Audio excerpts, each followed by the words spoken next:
podemos comenzar. Muy bien, muy buenas tardes. Muchísimas gracias por acompañarnos en este cuarto panel del segundo Congreso Internacional de las Narrativas del Yo. Cuando escribo yo, hablo de mí. Entonces, este panel cuenta con la presencia de Claudia Salazar, Tatiana Navallo y Omar Rodríguez.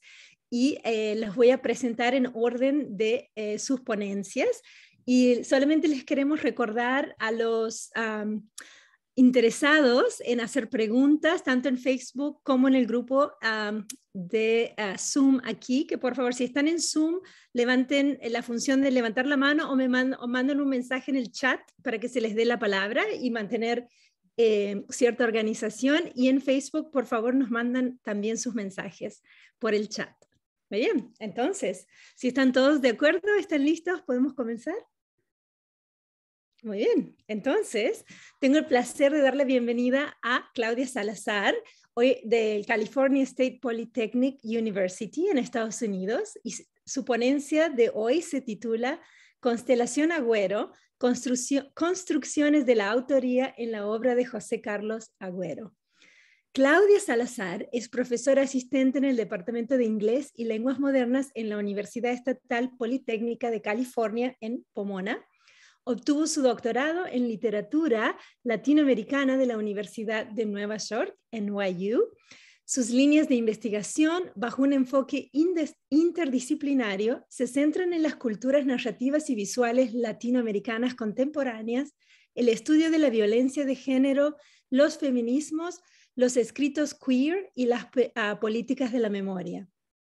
Su primera novela, La sangre de la aurora, escrita desde una perspectiva femenina sobre el conflicto armado interno en el Perú, ganó el premio Las Américas de Narrativa en el año 2014. Ha editado varias antologías, por ejemplo, Voces para Lilith, Literatura Lésbica Contemporánea en América Latina en el año 2011, Writing in New York, Antología de Narradores Hispanoamericanos del 2014, y Pachacuti, feminista, ensayos y testimonios sobre arte, escritura y pensamiento feminista en el Perú contemporáneo del 2020. Salazar ha sido coeditora o coeditor del número monográfico de Hostels Review número 16, Queer Writing in the Americas del año 2020, y recibió el premio Silvia Moshoy de LASA para la producción académica sobre estudios de género y sexualidad. Bienvenida, Claudia. Adelante. Muchas gracias, María Soledad, por la presentación, y quería comenzar. Voy a compartir el fondo de pantalla con el título de la ponencia, solamente para que no esté mi rostro todo el tiempo, justamente hablando del yo. No quiero que mi yo esté tan ahí, prefiero que esté el yo de quien voy a hacer un comentario, que en realidad va a ser un comentario bastante breve en principio. ¿Se ve bien ahí? No sé si está... Perfecto. Ahora, Sí. una pregunta, solamente para confirmar, ¿se sigue viendo el título de la ponencia? Ok, porque tengo abierto el Word donde voy a leer la ponencia. Bueno, entonces paso a leer y además comentar que lamentablemente voy a tener que retirarme a las 5 porque tengo que dar una clase en un momento, así que me voy a perder las preguntas. Si cualquier pregunta que quieran hacer o comentario lo pueden enviar luego por email, sería lindo. Entonces, bueno, comienzo velozmente. El título de la ponencia es Constelación Agüero, construcciones de la autoría y la autoteoría en la obra de José Carlos Agüero. En el cruce de caminos por los que circulan las escrituras del yo, la espectacularización de la imagen autorial, las políticas de la memoria y los discursos de posmemoria, la figura del escritor y académico peruano José Carlos Agüero surge desde la publicación en 2015 de su texto Los rendidos sobre el don de perdonar. Surge esa figura como un elemento disruptivo en la sociedad peruana, centralmente por el reconocimiento de su situación subjetiva, el hecho de ser hijo de miembros del grupo terrorista Sendero Luminoso. Si bien los textos de Agüero han tenido una amplia recepción de parte de la crítica académica, la mayoría de este tipo de análisis han sido elaborados desde la perspectiva de las políticas de la memoria en el Perú.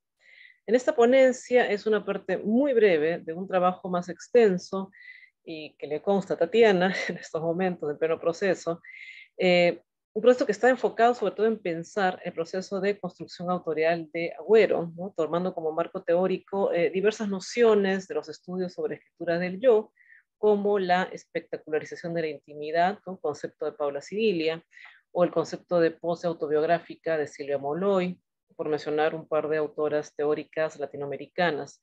Otro concepto que voy a manejar también en el trabajo más extenso, no tanto en esta ponencia, es el de autoteoría, que lo trabaja centralmente Laurent Fournier y que comprende producciones culturales que fusionan memorias, autobiografías, teoría y filosofía como prácticas activistas y artísticas. Dada la situación, importancia e interés que convoca la obra de José Carlos Agüero, me parece posible hablar de una constelación Agüero, ¿no? Que opera precisamente frente a las políticas de publicación y circulación de textos sobre memoria y autorrepresentación en el Perú contemporáneo. Esta constelación abarca también no solamente los textos escritos, publicados, sino también la performance de Agüero en entrevistas periodísticas. Me interesa pensar sus reacciones, sus cadencias, incluso los modos en que su cuerpo, de cierto modo, construye también autoría. Fiel a su arraigada tradición, en el Perú la literatura no es solamente un documento estético, sino también una manera de reflexionar y cuestionar discursos oficiales. Las narrativas que reconstruyen los años de la violencia política en el Perú están asumiendo cada vez más un rol importante dentro de las políticas, dentro de los debates, ¿no? De las políticas de memoria nacionales.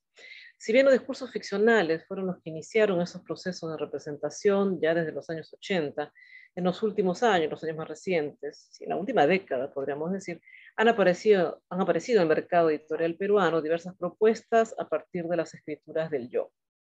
En el año 2015, entonces, es cuando José Carlos Agüero publica Los Rendidos, sobre el don de perdonar, un libro relevante hasta la fecha y que ha generado intensas discusiones. En este libro, José Carlos Agüero explora sus propias memorias e intenta elaborar teoría desde un lugar inédito en la narrativa peruana, ¿no? El hijo de los senderistas. Como bien sabemos, la legitimación de las escrituras del yo es un fenómeno global y ha sido estudiado ampliamente, a la vez que esas escrituras se configuran como un lugar de enunciación que permite explorar las intersecciones de diversos discursos culturales.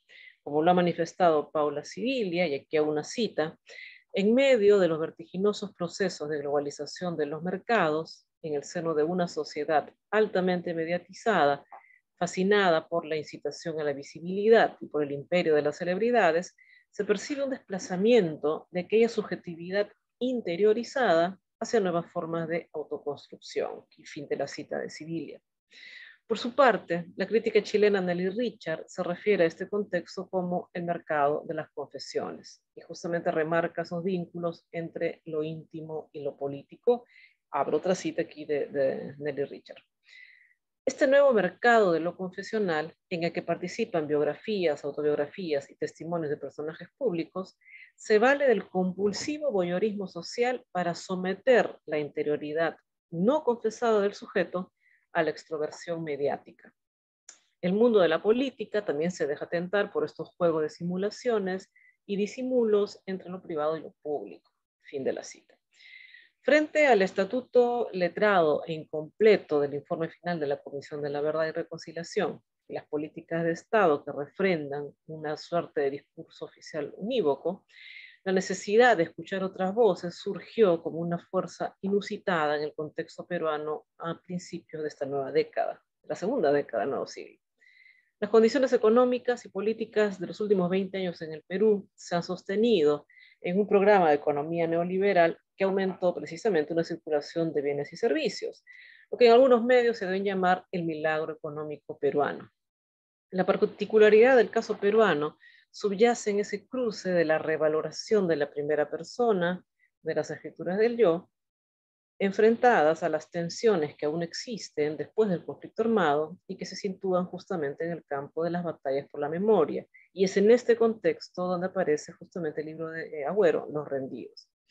Es un libro que, como ya se conoce mucho, es un libro que ha circulado bastante, un libro que justamente no permite ser encasillado en un género discursivo, pues a la vez es memoria, es autobiografía, es ensayo académico, ¿no? Digamos que esos son los tres como grandes géneros discursivos dentro de los cuales se podría intentar encajar este texto.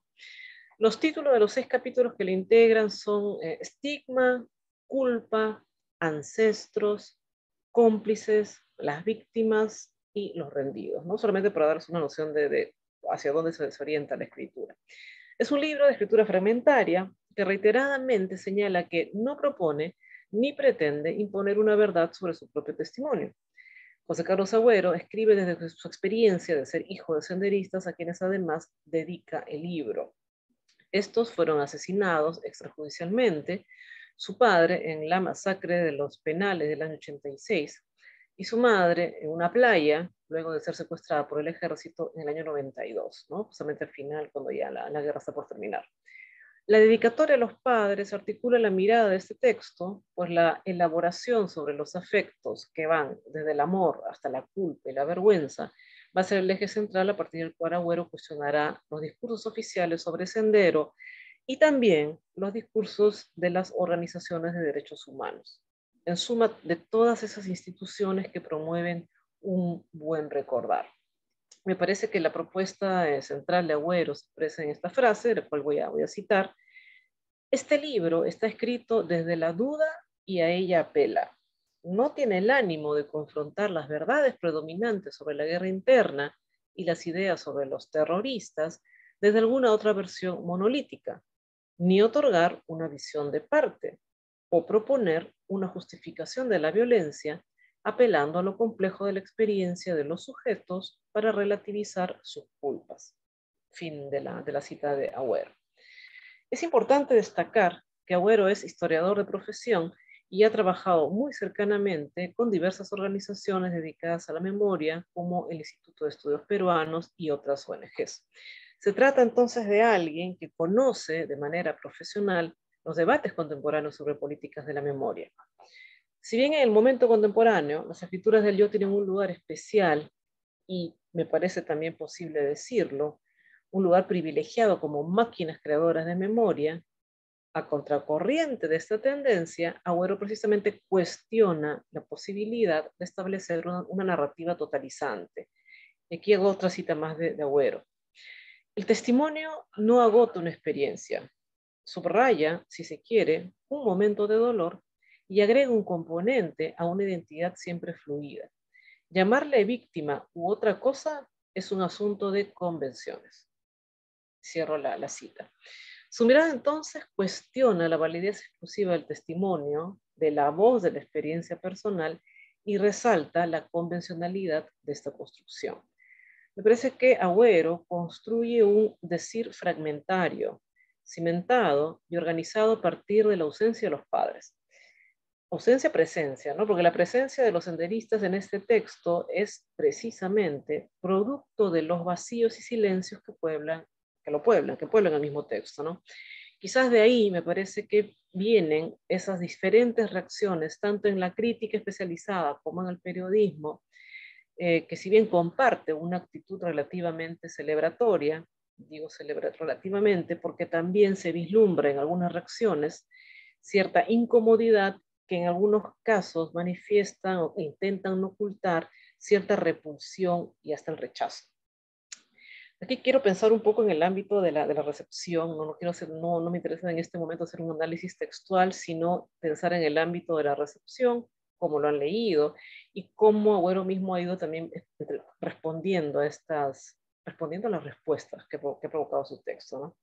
Hay una reseña que le hace el escritor y editor Jerónimo Pimentel para el diario El Comercio, ¿no? Que es el principal diario del Perú, en el que se refiere a que, cito, tanto la narrativa de la represión como la de la revolución posee lenguajes desde los cuales es imposible evitar lugares comunes. No pueden nacer clichés, en cambio, desde un no lugar. Esto lo dice Pimentel, ¿no? Ahí la realidad exige un lenguaje que la invente. El no lugar de Agüero es un género híbrido en el que se mezcla el ensayo con la memoria. Cierro aquí la cita. Me llama la atención que Pimentel hable de un no lugar cuando Agüero sí construye un lugar de enunciación que precisamente no ha sido reconocido en los discursos oficiales.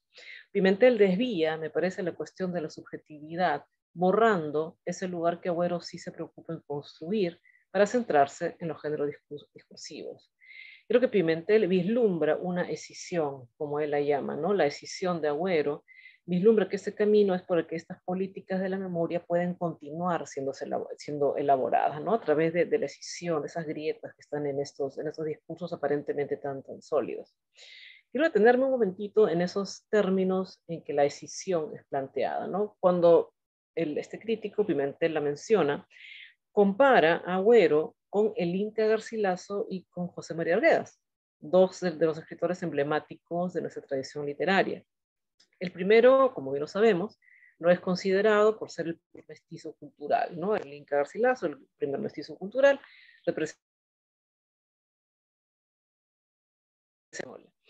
Por su parte, Arguedas es justamente el símbolo, ¿no?, que me parece va a ser emblemático del conflicto nacional peruano entre la cosmovisión andina y la cultura occidental que se articulan en la nación peruana moderna.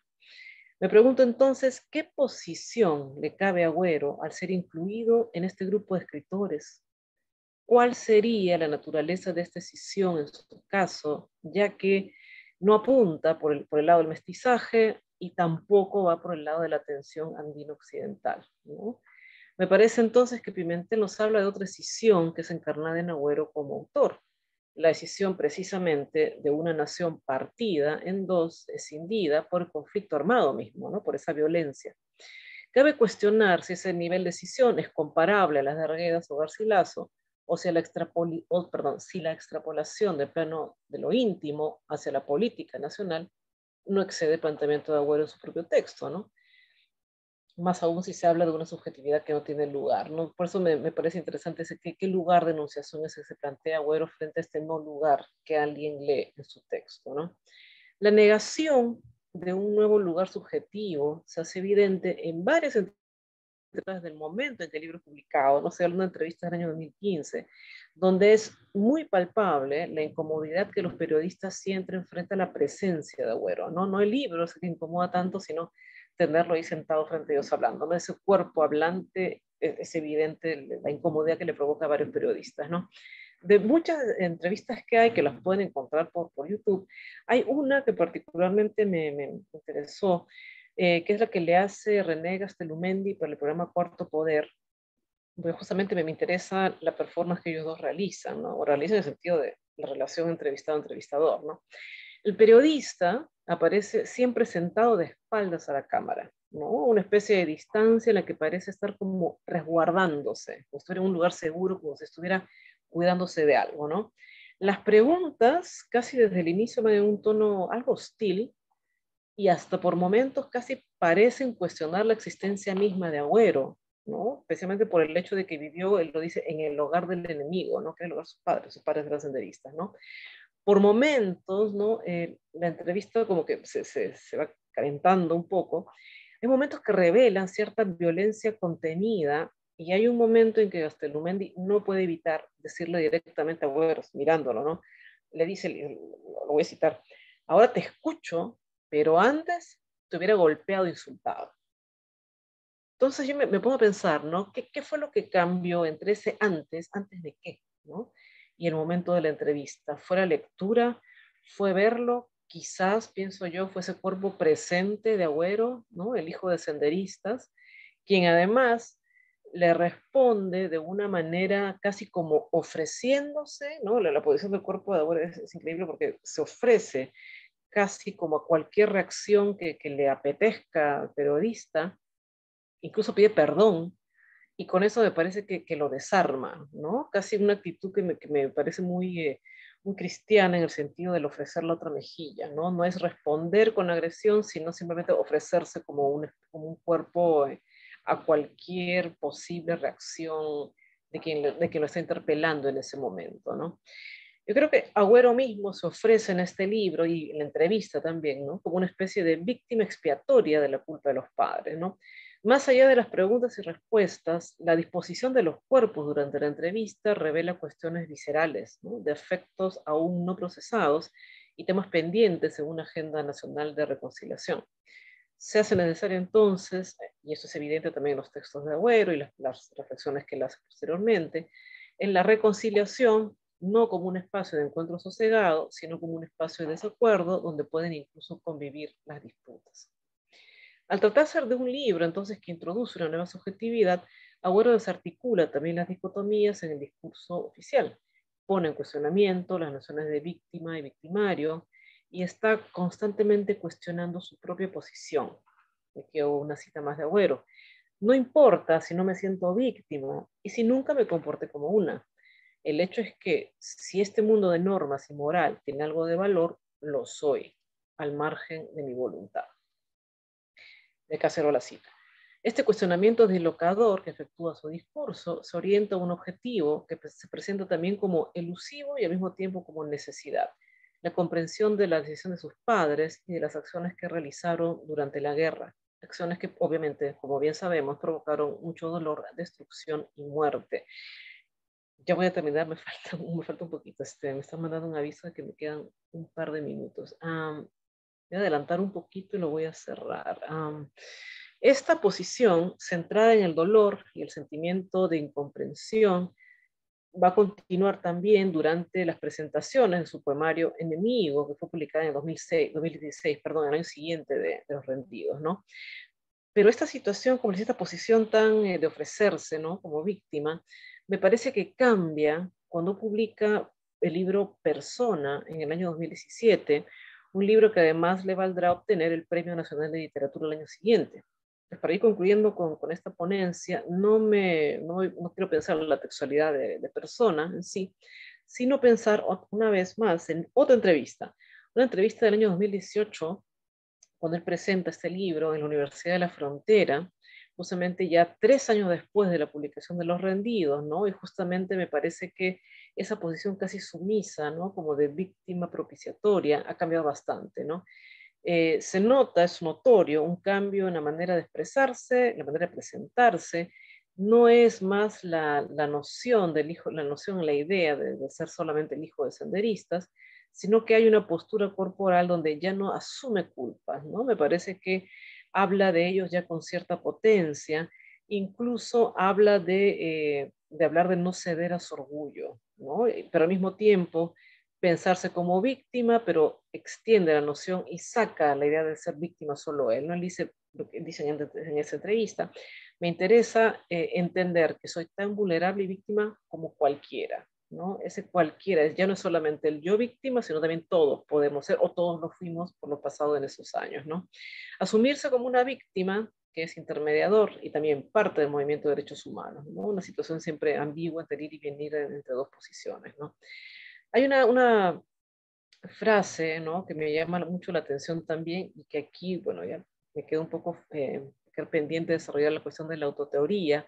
La entrevistadora justamente le habla sobre qué relación tiene la cuestión de la idea de Spivak, ¿no? Si puede el subalterno hablar.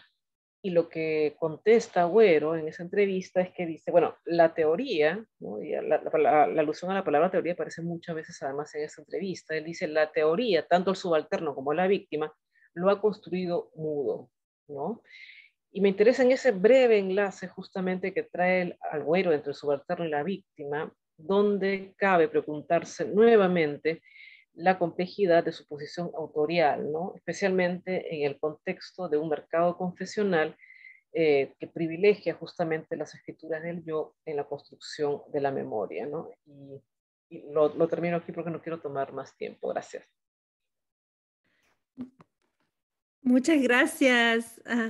Muchísimas gracias. Incluso has terminado antes. Perdón, te quedaba todavía un minuto. Justo te estaba por escribir. Mil disculpas.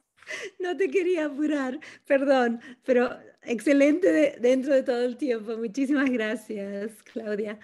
Muy bien. Entonces vamos a seguir con la siguiente ponencia de Tatiana Navallo de la Universidad de Montreal en Canadá, titulada Desplazamientos del yo en no ficciones de la violencia hacia las mujeres, en Selva Almada y Cristina Rivera Garza. Tatiana es doctora en literatura hispánica por la Universidad de Montreal, miembro del Comité Ejecutivo de la Red de Estudios Latinoamericanos de Montreal y de la Red Internacional de Estudios Visuales de Investigación de la Universidad de Guanajuato. Sus lecturas críticas se centran en las dinámicas migratorias y lo fronterizo en expresiones culturales contemporáneas. Entre sus publicaciones más recientes se encuentran el número de expresiones de lo fronterizo en producciones culturales recientes de la revista Visitas del Patio en el año 2018, los números monográficos sobre literatura y arte fronterizo latinoamericano para Hispanic Studies Review, también en el año 2018, y Letras Hispanas, revista de literatura y cultura del año 2018, como así también su colaboración sobre artistas de performance en Quebec. Uy, Iván, disculpar mi francés. Tatiana, ¿lo quieres decir vos? El título de la performance en Quebec. Dale. No, no lo tengo aquí, pero bueno, la idea es que fue un trabajo colaborativo donde se abordó el arte de los artistas latino-quebequenses. Muy bien. De la coedición del dossier Tecnologías Poéticas en el Arte Contemporáneo de la revista Estesis en el año 2009. También el número de representaciones de la violencia de género en producciones culturales latinoamericanas actuales en Anclajes del año 2020 y se le dará continuidad en Cuadernos del SILA en el 2021. Es miembro del Comité Académico Externo de Cuadernos de Humanidades de UNSA en Argentina y encargada de reseñas de la revista Visitas al Patio del Programa de Lingüística y Literatura en la Universidad de Cartagena de Indias. Junto con las colegas de la UNAM, Arizona University, Lapsos, Universidad de Chile y la Universidad Jesuita de Guadalajara, y TESO, codirige el seminario Interperie, Políticas de la Voluntad y Poéticas del Cobijo. Muy bien, adelante y bienvenida, Tatiana. Bueno, muchas gracias y sobre todo esta es una publicidad para los que quieran enviar reseñas para la revista Visitas al Patio. Aquí estoy. Bueno, yo no tengo PowerPoint para compartir, entonces voy directamente, ¿no? En lo que sigue propongo un acercamiento a Chicas Muertas de Selva Almada y El Invencible Verano de Liliana de Cristina Rivera Carza, publicadas en 2014 y 2021 respectivamente, puesto que ambos textos ponen al descubierto estrategias extremas de control y dominación ejercidas en cuerpo y subjetividades femeninas, en tanto superficies donde se lee una condensación de significantes históricos y políticos respecto de los modos de ejercer violencia y femicidio-feminicidio. Voy a conservar los dos términos para el caso de Argentina y México. De publicación previa al movimiento Ni Una Menos, Chicas Muertas transparenta la problemática de la violencia de género, poco atendida por las editoriales en un pasado reciente, si se considera que hoy esta es incorporada a una agenda que responde a la necesidad de exponer, denunciar y concientizar sobre el hecho de que las mujeres mueren por ser mujeres, ya sea desde la ficción, la no ficción o el ensayo. Cabe aquí apuntar que el colectivo Ni Una Menos, con la marcha en la Plaza del Congreso de Buenos Aires, inaugura el 3 de junio de 2015 un movimiento imparable contra los femicidios y contra la violencia de género, viralizado por las redes sociales. Pensemos en la potencia del performance Un violador en tu camino del colectivo chileno Las Tesis, ¿no? Alcanzando así un fuerte impacto y repercusión a nivel nacional e internacional en los años subsiguientes. El ritmo y la presencia que ha cobrado la visibilización de la violencia se remonta a un momento de quiebre, el 2012, ligado a la modificación del artículo 80 del Código Penal, que generó las condiciones de posibilidad de la producción literaria en torno al tema, cuando tipificó judicialmente el femicidio, ¿sí?, en el Código Penal.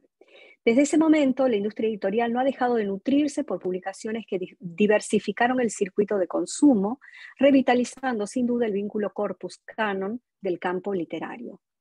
Entre el actualizado y extenso catálogo que se pone sobre la superficie, la realidad teñida de violencia hacia las mujeres, se encuentran, solo por mencionar algunos textos, 3 o 4, Racimo, de Diego Zúñiga, que apareció en 2014, Racimo es la segunda novela del escritor chileno en la que aborda el caso del secuestro, violación y homicidio de 14 mujeres, la mayoría menores de edad, cometidos en Alto Hospicio, el norte de Chile, por un asesino en serie entre los años 1998 y 2001. ¿Sí? Me estoy refiriendo a las publicaciones más bien recientes, no a las de Bolaño y Huesos en el Desierto, textos que ya han sido ampliamente abordados. Tenemos también, por supuesto, la nouvelle y luego la novela gráfica bella, Le viste la cara a Dios, de Gabriela Cabezón Cámara, con ilustraciones de Iñaki Echeverría, donde bien se trabaja o se aproxima al mundo de la trata de personas. Come Tierra, de Dolores Reyes, y sin duda una de las últimas compilaciones de artículos, La guerra contra las mujeres, de Rita Segato, entre textos literarios y ensayos provenientes de diferentes disciplinas. Se trata de una renovada apuesta escrituraria en la que tampoco se escamotean los abusos intrafamiliares ni su registro en primera persona, como bien lo hilvanan los dos textos de Belén López Peiró, ¿Por qué volvías cada verano?, que aparece en 2018, y el segundo texto, Donde no hago pie, que apareció este año. En este texto, en ¿Por qué volvías cada verano?, se narra la historia del abuso infantil que sufrió de pequeña en la esfera familiar y que afecta a cada una de 5 niñas en Argentina antes de haber cumplido 18 años. No lo cuenta exclusivamente en primera persona, sino que lo hace a través de un juego de voces adyacentes, testimonios y expedientes policiales, dotando lo narrado de una textura polifónica. Respecto de la hechura del texto, dice Belén López Peiró en una entrevista, cito a Belén López Peiró: en ese mismo lugar donde yo estaba sentada escribiendo mi historia, es donde él, mi tío, se había cambiado de ropa antes de que sucediera todo. Escribí en primera persona y cuando terminé me salió otra voz. Me salió la voz de mi tía, me salió la voz del abogado, vi los fragmentos y vi que tenía la posibilidad de la polifonía. Y luego en la entrevista dice: cuando escribía mi historia me daba cuenta que no se trataba de mi propia historia, que no tenía que preocuparme por si las palabras que usaban podían herir a mi entorno más cercano. Me he dado cuenta que eso no tenía que importarme porque yo no le hablaba a mi familia. Mi caso no era lo importante. Por eso no hay muchos nombres, por eso no escribo quién habla, en qué momento, porque me parece que esa voz puede ser mi prima, una compañera de trabajo, y no solamente ser argentina, puede ser chilena, puede ser mexicana o española. Esto para el primer texto. Este año salió el segundo texto, Donde no hago pie, que podría decirse que es una continuación en el que se pone el acento en el proceso judicial, pero también en una reflexión directa sobre cómo se escribe el libro, que es producto del taller de escritura que coordina Gabriela Cabezón Cámara. Una reflexión sobre su propia escritura, como acto de escucha y de escritura, en la que permanentemente Belén López Peiró se pregunta: ¿dónde está mi voz? Pienso en los 10 años de silencio, dice. Y cito: paso todos los días escribiendo, en la computadora, en mi casa, en un cuaderno en el colectivo, en una servilleta de un bar. Cada vez que aparece una voz, esté donde esté, la dejo decir, no interfiero ni juzgo. Un apartado del libro Donde no hago pie justamente se titula El libro. Y en este apartado va a poner al descubierto todo el andamiaje de cómo ha trabajado este proyecto escriturario, ¿sí? Como labor, como artesana del texto. Y también como participante activa en el espacio público, un activismo, ¿no?, muy activo. En el apartado del libro cuenta justamente sus lecturas en la Feria del Libro, sus manifestaciones en el Ni Una Menos del 2017, y luego los apartados están numerados. En el 13 dice esto, pensando en la escritura: desparramo las hojas en el suelo, son más de 200, parecen piezas de un rompecabezas, paso horas frente a ellas, las leo, las muevo, las observo, las voces que parecían aisladas ahora cobran forma, cuentan una historia. 17. En abril de 2018 presento el libro ¿Por qué no volvías cada verano?, en un bar. Mi mamá y Gregorio se sientan en una mesa, mi papá y mi hermano en otra. El coro se materializa. Un grupo de amigas y amigos leen las voces del libro. Vienen más de 200 personas. 18. 2 meses después, la causa se eleva a juicio oral. 19. Desde la publicación del libro, me levanto cada día con el mensaje de una mujer. Todas ellas tienen algo en común. Quieren contar una historia.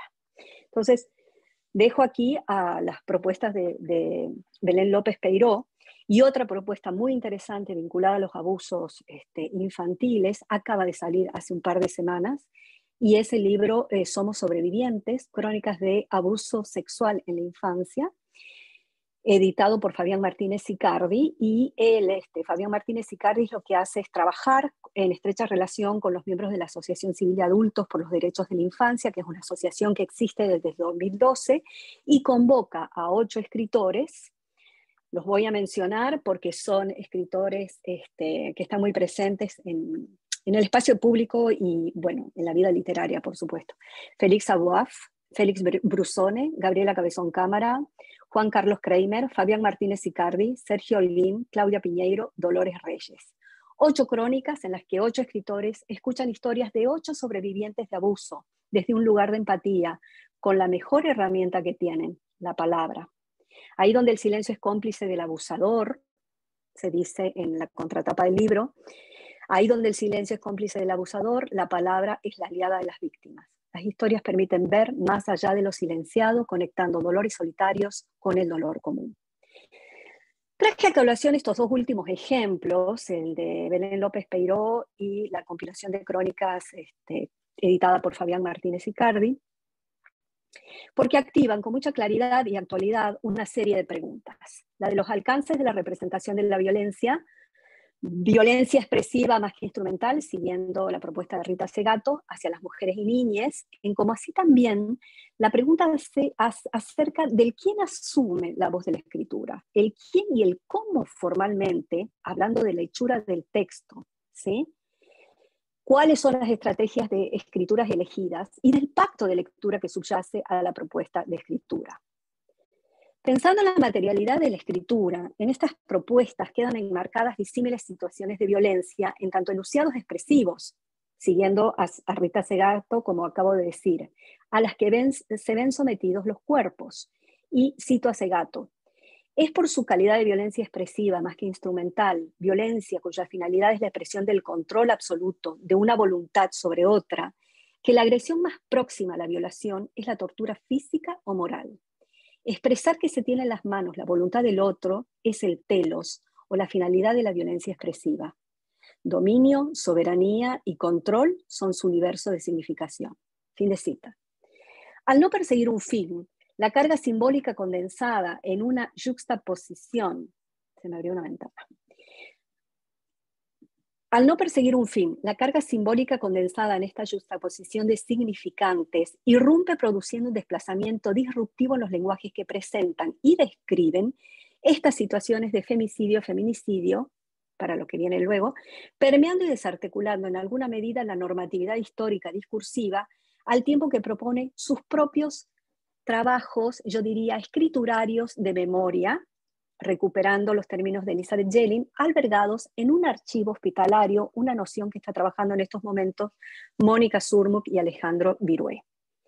En lo que sigue, realizaría un acotado recorrido entonces de la lectura de Chicas Muertas de Selva Almada y El Invencible Verano de Liliana de Cristina Rivera Garza. En Chicas Muertas, Selva Almada narra los femicidios impunes de 3 jóvenes de diferentes localidades del interior argentino durante los años 80, reiniciado el periodo democrático luego de la última dictadura militar. Recurriendo al registro de la no ficción, en Chicas Muertas, Selva Almada se adentra en la escritura de una crónica, presentando el marco contextual, tanto inmediato como social, en el que se ejecutaron las muertes de Andrea Dane, Entre Ríos, María Luisa Quevedo, del Chaco, y Sara Mundín, Córdoba. Con el fin de narrativizar estos casos particulares y sin descuidar el creciente número de crímenes con motivación de género ocurridos hasta la actualidad, cerca de 3 décadas más tarde, la autora recurre tanto a los archivos periodísticos y expedientes judiciales como a entrevistas a familiares y amigos de las víctimas, personal policial y de la justicia. Así, el recorrido de lectura devela una alternancia de voces subsuida al género o al registro más bien autoficcional, autor-ficcional, retomando también aquí Alberca, puesto que el yo enunciador apela a recuerdos de su temprana adolescencia junto a su inserción en el presente de la investigación, haciendo explícito el proyecto de escritura, en tanto montaje de los hechos donde se reúnen varias temporalidades y en el que confluyen regímenes de veracidad y ficcionalidad. Marcada por esta cadencia, Almada narrativiza lo ya informado y reconfigura, de acuerdo a las reflexiones de Graciela Falvo, acerca del giro que alcanza el periodismo narrativo ensayístico desde los inicios del 2000, y cito a Falvo, las piezas segmentadas, desarticuladas, desde nuevos encuadres, de modo que la escritura entonces no es solo relato, sino develación, recuperación de derechos, construcción de memoria y resistencia. Fin de cita. Evidenciando una trama afectiva que es también un gesto político ante la violencia, la corrupción e impunidad que marcaron estos casos, como bien se sintetiza en las primeras páginas. Aquí es la única cita larga que voy a trabajar sobre el libro, pero me voy a permitir leerla para ubicar. Dice así Selva Almada. La mañana del 16 de noviembre de 1986 estaba limpia, sin nube, en Villa Elisa, el pueblo donde nací y me crié, en el centro y al este de la provincia de Entre Ríos. Era domingo y mi padre hacía el asado en el fondo de la casa. Cerca de la parrilla, acomodada entre las ramas de la morera, una radio portátil a pilas, clavada siempre en LT26, Radio Nuevo Mundo. Pasaban canciones folclóricas y a cada media hora un rotativo de noticias. Pocas. Entonces dieron la noticia por radio. No estaba prestando atención, sin embargo, la oí tan claramente. La misma madrugada en San José, un pueblo a 20 kilómetros, habían asesinado a un adolescente en su cama mientras dormía. Yo tenía 13 años y esa mañana la noticia de la chica muerta me llegó como una revelación. La casa de cualquier adolescente no era el lugar más seguro del mundo. Dentro de tu casa podían matarte. El horror podía vivir bajo el mismo techo que vos. Un verano, pasando unos días en el Chaco, al noroeste del país, me topé con un recuadro en un diario local.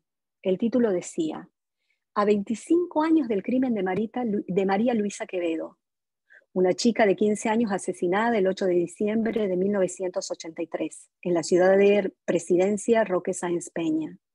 María Luisa había estado desaparecida por unos días y finalmente su cuerpo violado y estrangulado habría aparecido en un baldío en las afueras de la ciudad. Nadie fue procesado por este asesinato. Al poco tiempo también tuve noticia de Sarita Mundín, una muchacha de 20 años, desaparecida el 12 de marzo de 1988, cuyos restos aparecieron el 29 de diciembre de ese año, a orillas del río Calamuchita, en la ciudad de Villanueva, en la provincia de Córdoba. Otro caso sin resolver.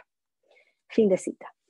Este derrotero nos reenvía la pregunta acerca del cómo narrar la crueldad con el fin de devolverles voz y dignidad humana a las jóvenes asesinadas, sacándolas del lugar de víctimas, sabiendo de antemano que se trata de una investigación atípica e infructuosa, tal como se explicita en la contratapa de la crónica.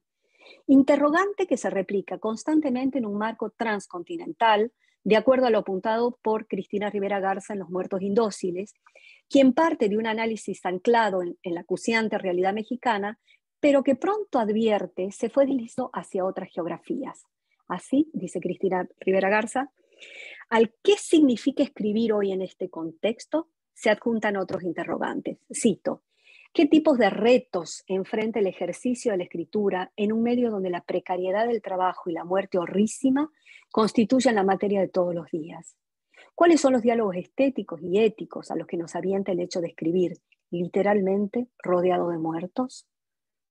Lo que el texto pone en escena, volviendo al texto de Selva Almada, es que el caso de las tres jóvenes, junto a otros tantos intercalados en la crónica, la impunidad se expresa desde una triple ausencia, y aquí voy a citar a Moret.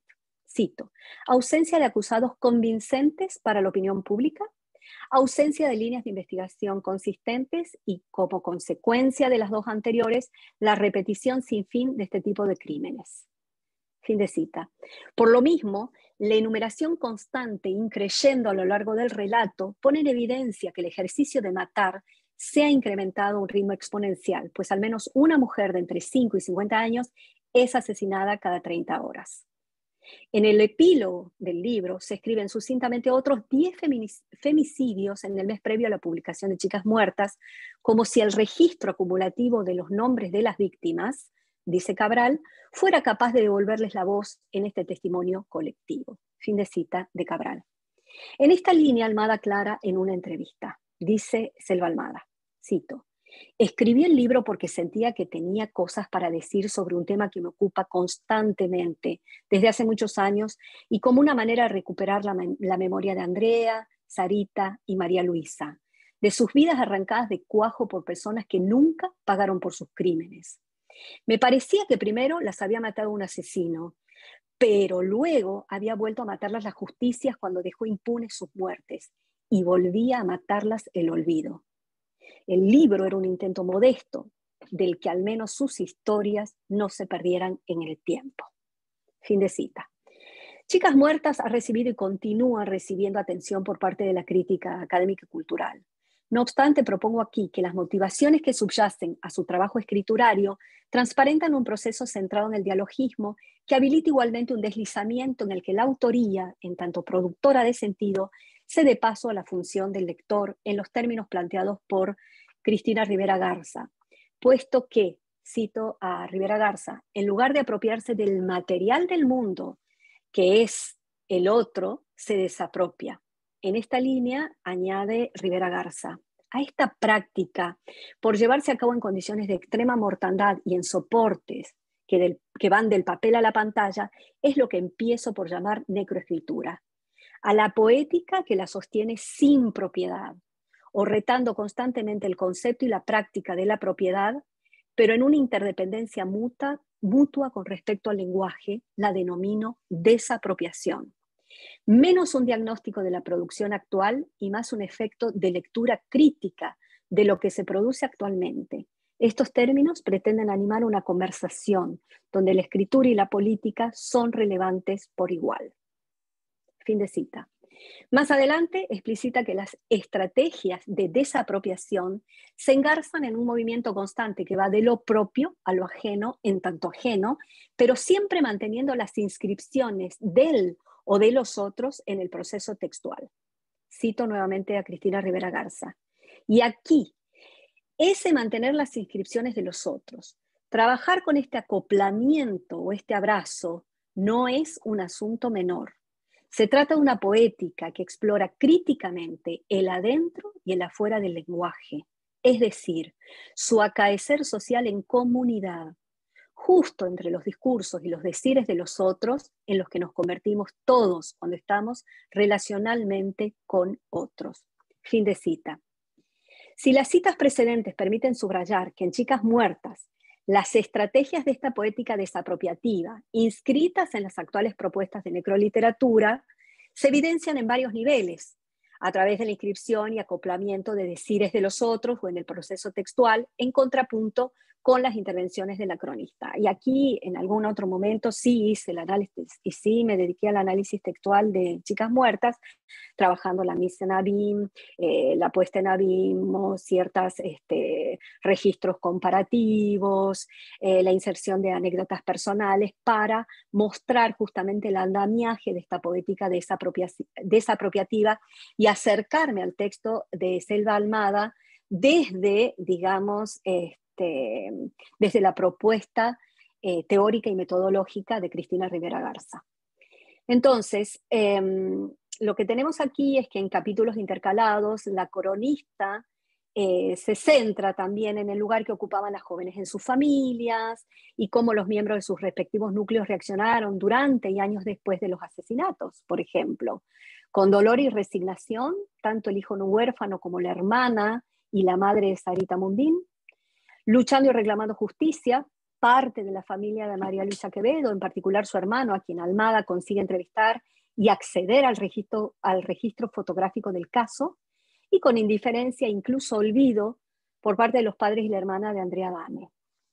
Lo cierto es que este haz de actitudes que trae aparejada la inserción de las diferentes voces tiene su lugar en la crónica y no hay una voz más importante que otra, señala Elizondo Oviedo, que es otra de las críticas que se ha ocupado del texto. Ella dice que no hay una voz más importante que otra, que la disposición consiste más bien en sacar a la luz otros aspectos de la existencia de las jóvenes que trascendieron por muerte trágica. Y un elemento interesante es justamente, Cabral va a hablar de ese elemento díscolo que aparece en el texto y es justamente la integración de la figura de una tarotista. Y es a través del diálogo entre la tarotista y Selva Almada que podemos acercarnos a ese mundo imaginado posible, a ese futuro posible que hubieran tenido estas jóvenes si sus vidas no hubieran sido arrebatadas. Con respecto al Invencible Verano de Liliana, de Cristina Rivera Garza, no solo se trata de un texto desapropiativo, sino que la voz de la narración se desapropia.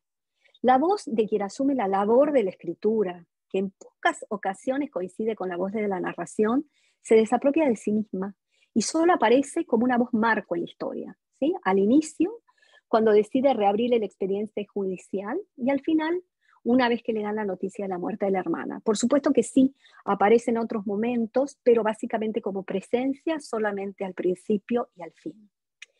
Se trata de un texto híbrido, si se quiere, en el que confluyen diferentes registros, dialógico, testimonial. Cuando leí este texto tenía la impresión que estaba desplegando los pliegues de un origami, y después me di con una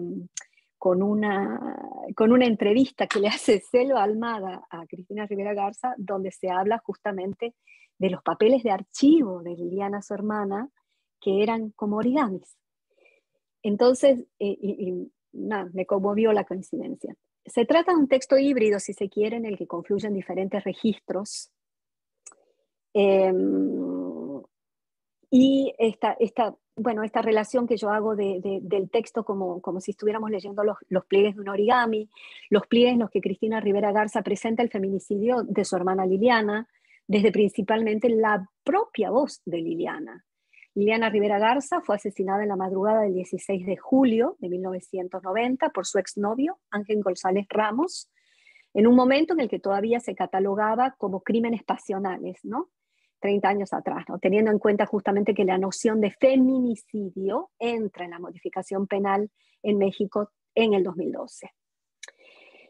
En Los muertos indóciles, volviendo a Rivera Garza, con respecto al vínculo entre escritura y desapropiación, Rivera Garza piensa en la escritura como ejercicio en común, ¿sí? Y hace una relación lindísima, recuperando la noción mixe de comunalidad, justamente, ¿sí? Este término que está también vinculado en términos de producción textual, tanto de producción textual como de lectura.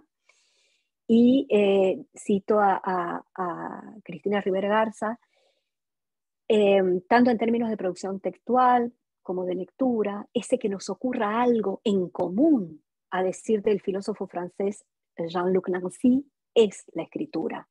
Y luego añade, y como ya lo mencioné más arriba, pensar la comunidad, que es pensar el afuera del sí mismo, y la aparición del entre que nos vuelve nosotros y otros a la vez en una tarea, sin duda, de la escritura. En el invencible verano de Liliana, termino con esto, si bien Cristina Rivera Garza recoge las voces, los testimonios de los más cercanos a Liliana, las voces de los amigos aparecen en una primera persona, sin preguntas ni marcas del narrador durante 3 o 4 capítulos, le cede lugar a la propia voz de Lili, su hermana, a través de la recuperación del archivo personal de su hermana, desarticulando así toda la fuerza narrativa de victimización, culpabilización y vergüenza que recaía y recae en las víctimas. Por esto mismo, se trata así de una escritura de restitución. Dice Rivera Garza en la entrevista a Selva Almada, la violencia que se ejerce sobre las mujeres es para callarlas, para que desaparezcan, para que no estén ahí, y me parecía que lo fundamental de este libro es restituir y celebrar su paso por el mundo. A mí me interesaba mucho que esa fuera la parte central del libro. En las vidas que fueron ultrajadas, hay vidas llenas de amor, vidas complejas, vidas con múltiples conexiones en su entorno a intereses y sueños. Para finalizar, me gustaría apuntar que tanto en Chicas Muertas de Selva Almada como en El invencible verano de Liliana de Cristina Rivera Garza se exponen la violencia y la mortalidad a la que fueron sometidas las mujeres, se les otorga una dimensión invariablemente afectiva de restitución de memoria y también una dimensión pública, transformando, recupero a Judith Butler, el dolor en un recurso político, en busca, ¿por qué no?, de políticas preventivas contra la violencia y de acción de los sistemas de procuración de justicia. Muchas gracias. Muchísimas gracias, Tatiana. Excelente presentación. Claro, yo nunca pude ver, perdón. Los mensajes, no hay problema, ningún problema. Le damos paso, te lo mandaba a vos esta vuelta. Está bien, muy bien. Le damos paso a nuestro querido colega Omar Rodríguez, que nos va a hablar de la presentación titulada, aquí tengo el título, muy bien, Afectos políticos en postales de Leningrado del año 2007.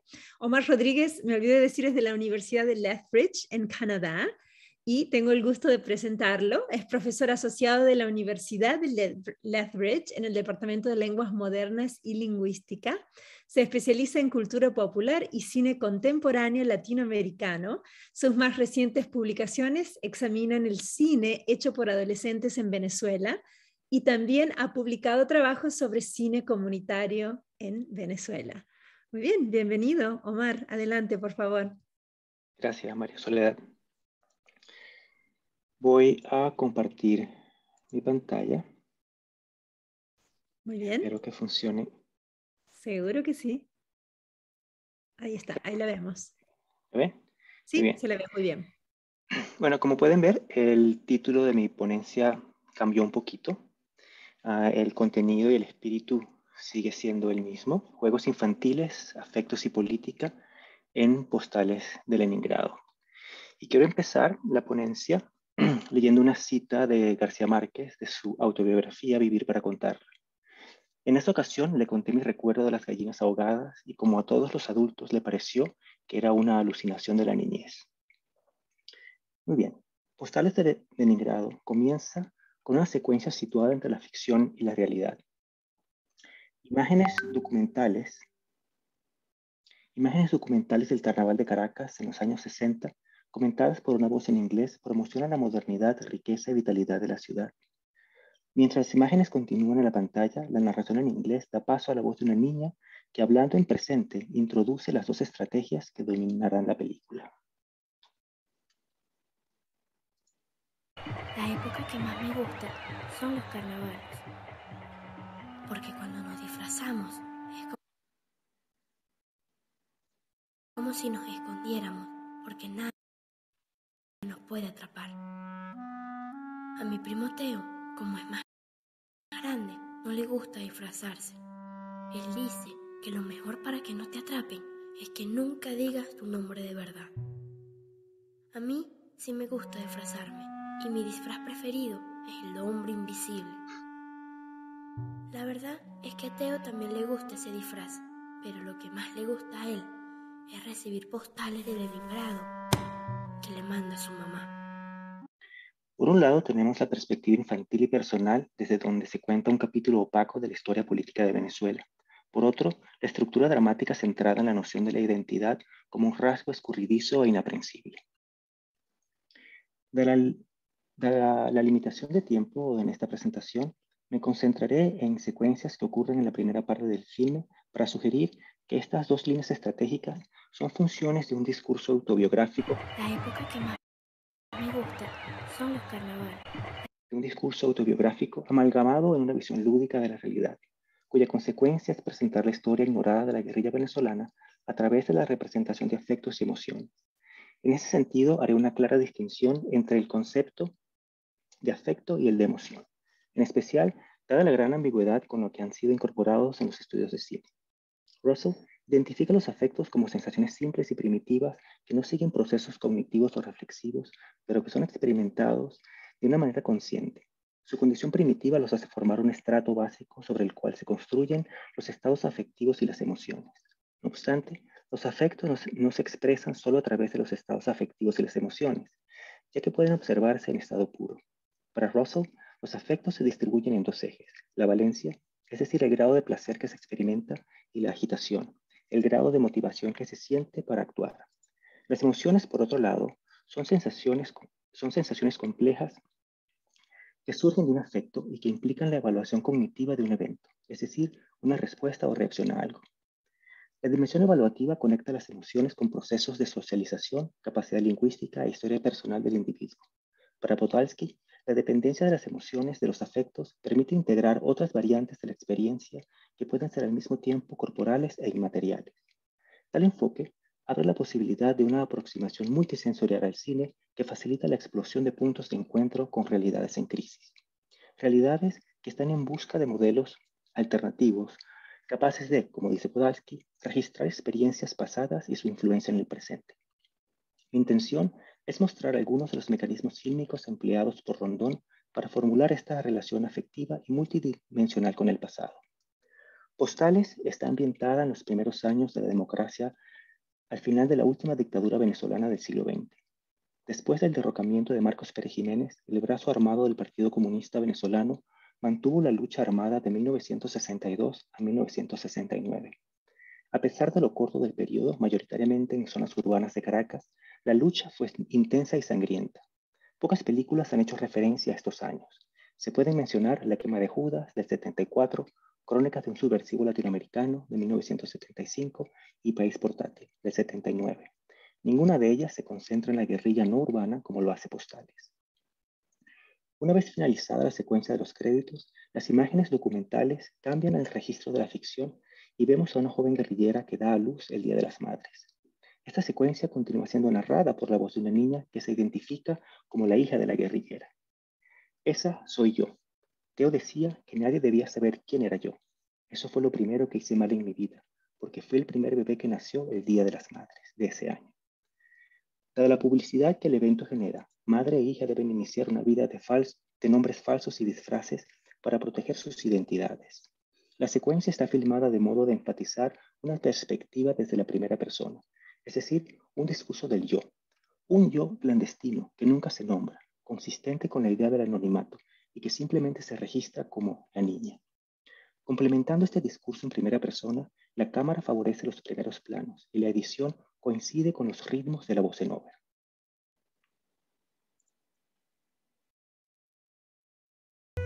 Ella es mi mamá. Por primera vez me tiene en sus brazos. Creo que me quiere contar que tenemos un problema, pero no hubo tiempo. Ya estaban ahí las monjas y el fotógrafo del pueblo. También estaba el miedo por primera vez. Acérquense y mírenme a los ojos. Es una mirada de terror. Yo creía que eran ellas las que me daban miedo, pero no. Miren la mano de mi madre.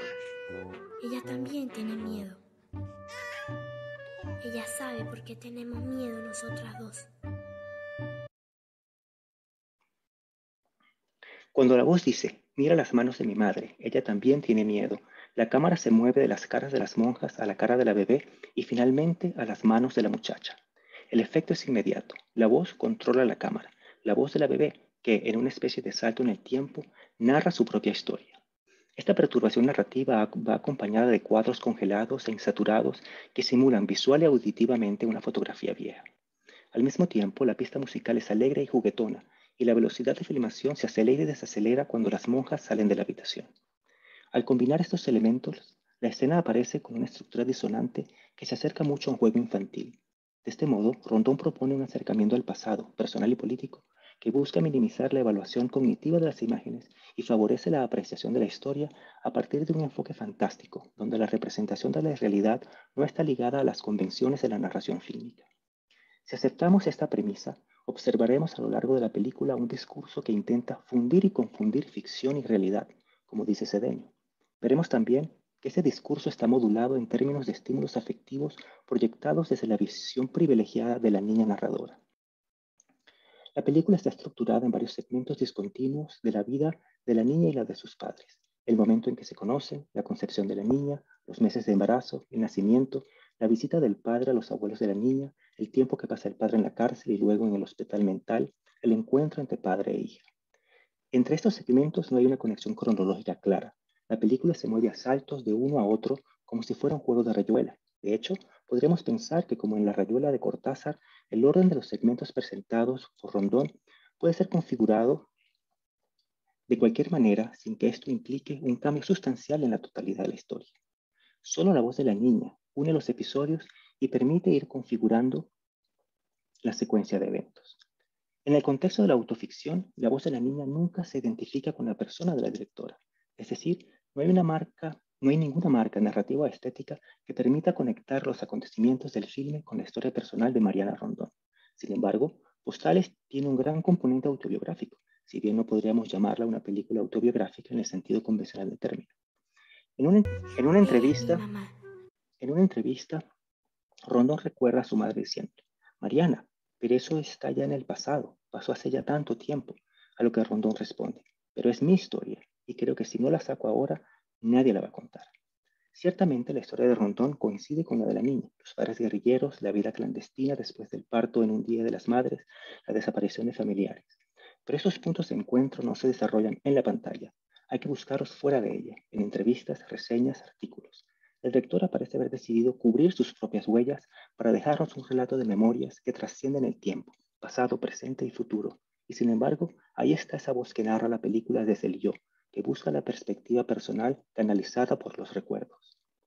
El discurso autobiográfico o de autoficción siempre parece querer revelar algo desconocido hasta ahora, y por lo tanto desafía el registro popular u oficial de los hechos. ¿Qué revela Postales? Al parecer no mucho de la vida de Rondón. El relato se trunca cuando la voz narrativa es aún la de una niña. De hecho, la representación visual del personaje solo aparece esporádicamente en el filme. Escuchamos su voz, sí, aunque son los recuerdos de los otros lo que se transforma en imágenes, los de su madre, los de su padre, los de los compañeros guerrilleros de los padres, los de los abuelos y sobre todo los de su primo Teo. No es casual que la niña recurra con frecuencia al Teo dice o así dice Teo, pues es él quien le cuenta lo que ve, lo que oye. Es Teo quien recibe las postales de Leningrado, ese lugar imaginado y mítico a donde van los padres cuando salen para la montaña y del que con frecuencia nunca regresan. La niña se basa en la información que comparte con su primo para construir el mundo alucinante y fantástico que explica y ayuda a sobrellevar la brutalidad de la sublevación armada, la represión del gobierno y la ausencia de los padres. Observemos con detalle la secuencia del sacrificio de un cerdo. Es la secuencia que da inicio al segmento de la película que relata la captura del padre de la niña. El segmento ocupa todo un día, el 31 de enero de 1965. Desde la mañana la familia prepara la cena de fin de año. De improviso, el padre de la niña, que aún no ha nacido, llega a visitar a su madre, la abuela de Teo. Justo antes de la cena, varios oficiales de los cuerpos de seguridad aparecen y se lo llevan preso. El segmento es introducido por la voz de la niña. Y ahora les voy a contar cómo logramos desaparecer, comienza diciendo. Y vamos a ver este segmento de la película y una advertencia, algunas de las imágenes son bastante gráficas. Y ahora les voy a contar cómo logramos desaparecer. Antes de que yo naciera, el primero que habló del hombre invisible fue mi primo Teo. Y lo hizo el día que mataron a Pedro. Ven Pedro, ven Pedrito, ven. Ven Pedro, ven Pedrito. Pedrito, ven. Pedrito, ven.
Pedro, ¿te duele?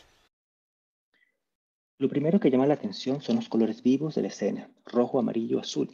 El cerdo corre libre por el patio grande y abierto de la casa y los niños, Teo entre ellos, debe atraparlo. La cámara se mueve caóticamente a nivel del suelo, simulando la perspectiva de un niño.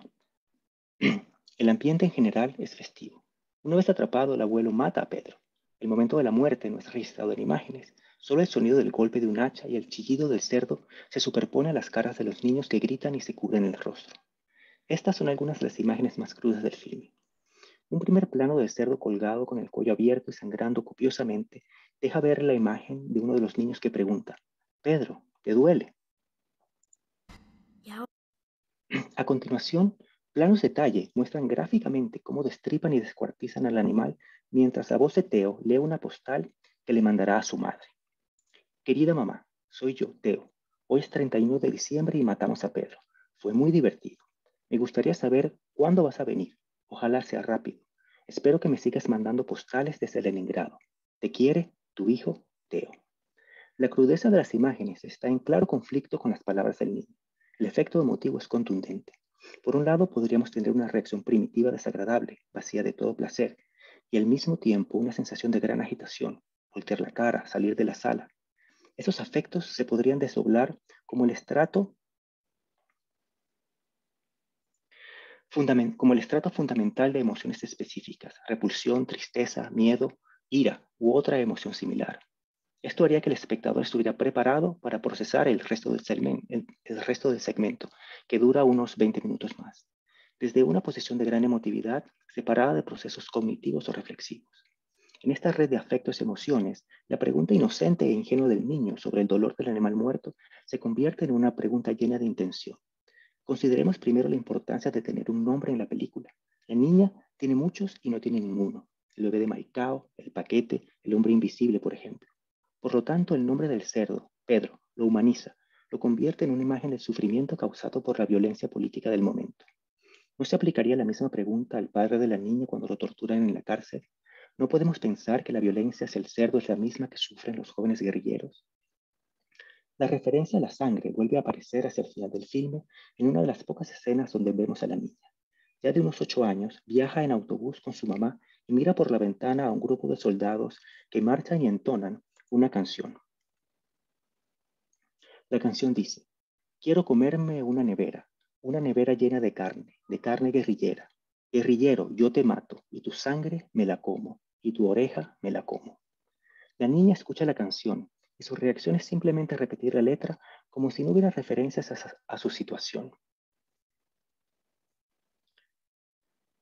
La madre, registrada con un plano detalle de la cara que dura varios segundos, mantiene la calma. La intensidad de la mirada, sin embargo, comunica una sensación primordial de afectos que parece exacerbar sentimientos de ansiedad y terror. Con el canto de los soldados se registra la operación opuesta a la humanización del cerdo, es decir, la deshumanización del guerrillero, cuya sangre, como la del cerdo Pedro, es alimento. El horror de la violencia ha quedado plasmado en la pantalla como un juego de ilusiones y simetrías que se mueven entre el deseo de recuperar el pasado y dejarlo en un espacio al que solo hay acceso a través, no de la razón, sino de mecanismos mucho más básicos e inmediatos.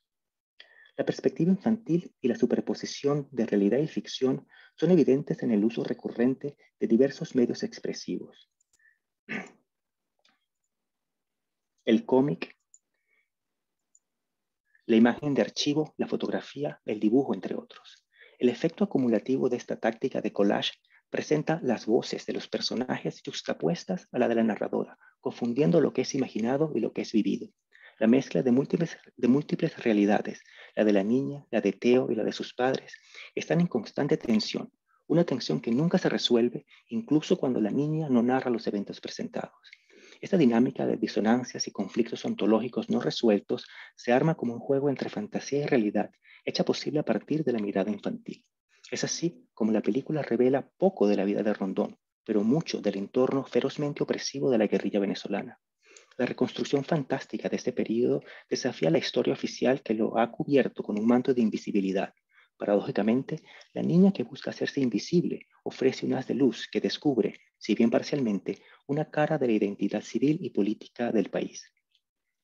Esta estrategia permite abordar la guerra de guerrillas desde una estética llena de fracturas narrativas que crean un ambiente fabulado, casi onírico, en donde lo político y lo emotivo se mezclan para ofrecer una visión que ni condena ni encomia la violencia. Postales, como dice Rondón, es una película sobre los miedos, sobre todo el miedo de haber crecido a la sombra de ideologías que son incapaces de encontrar puntos en común. En ese sentido, la ficcionalización que hace la niña de su pasado y su presente se articula como una serie de contrastes de situaciones irreconciliables, una alucinación de la niñez que tal vez siga siendo incomprensible para nuestros ojos. Gracias. Muchísimas gracias, Omar. Muy bien, por respetar el tiempo, entonces vamos a invitar a preguntas de todos los oyentes. Muchas gracias a los tres ponentes. Lamentablemente Claudia se tuvo que retirar porque tenía que correr a dar su clase, pero ha sugerido que si tienen preguntas que por favor se las hagan llegar a su correo electrónico y ya se los ponemos en el chat en un segundo. Así que vamos a abrir el el lugar para hacer preguntas. Adelante. ¿Quién se anima? ¿Quién comienza? Presta atención al chat también. Si quieren empezar, se pueden, tienen que usar la función de levantar la mano, ¿cierto? Me olvidé de recordarles para poder abrir las preguntas.